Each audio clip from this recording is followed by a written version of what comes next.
Follow అయ్యేటట్టు చేస్తారు.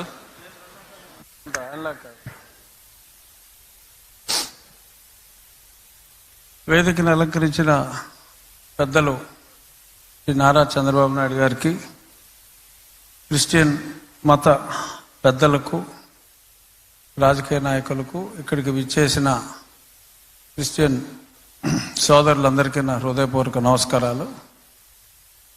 Christmas అంటేనే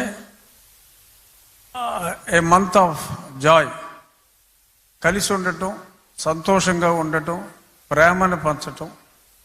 అటువంటి మాసం క్రిస్మస్.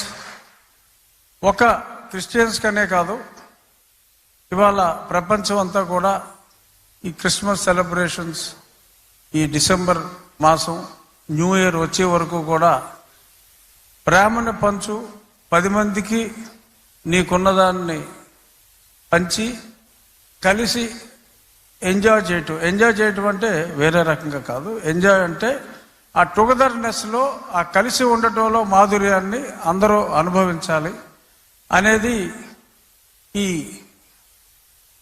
జీసస్ క్రైస్ట్ ఆయన పుట్టినరోజు సందర్భంగా ఎప్పటి నుంచో మనం ఫాలో అవుతున్నది. అది నేను క్రిస్టియన్ కానప్పటికీ కూడా క్రిస్మస్ అంటే సరదాగా స్నేహితులందరూ కలవటం, అది ఎప్పుడు జరిగేదే. ఇక్కడ క్రీస్తు మతాన్ని స్వీకరించకపోయినా క్రీస్తు తత్వాన్ని ఫాలో అయ్యేది మా ముఖ్యమంత్రి గారు.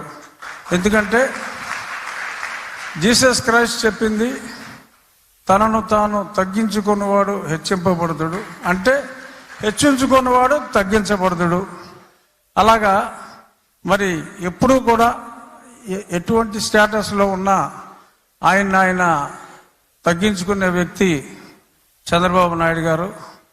మరి ఆలస్యంగా అయినా మరి మీరు గుర్తించారు. అలాగే ప్రేమని పంచేది క్రీస్తు తత్వం, పగను తుంచేది క్రీస్తు తత్వం. మరి దానికి ఆపోజిట్గా చాలామంది రాజకీయ నాయకులు ఉన్నారు సమకాలీన జీవితంలో. కానీ ఎటువంటి అంటే జీసస్ క్రైస్ట్ని మనం క్షమాగుణం అనుకుంటాం. మరి చెప్పాలి అంటే మా ముఖ్యమంత్రి గారికి ఉన్న క్షమాగుణం నాకు తెలిసి ఈ సమకాలీన రాజకీయ నాయకుల్లో ఎవరికీ లేదు. అంచేత though he did not get baptised, he is the true Christian. So కాబట్టి మీరందరూ మీ గుండెల్లో జీసస్ క్రైస్ట్కి ఎంత ఇంపార్టెన్స్ ఇస్తారో ఆ తత్వాన్ని అలవర్చుకున్న మా ముఖ్యమంత్రి గారికి కూడా అంతే ఇంపార్టెన్స్ ఎప్పుడు మీ గుండెల్లో ఉండాలని మనస్ఫూర్తిగా కోరుకుంటూ, merry Christmas. Let us enjoy the Christmas till January 1st. Thank you.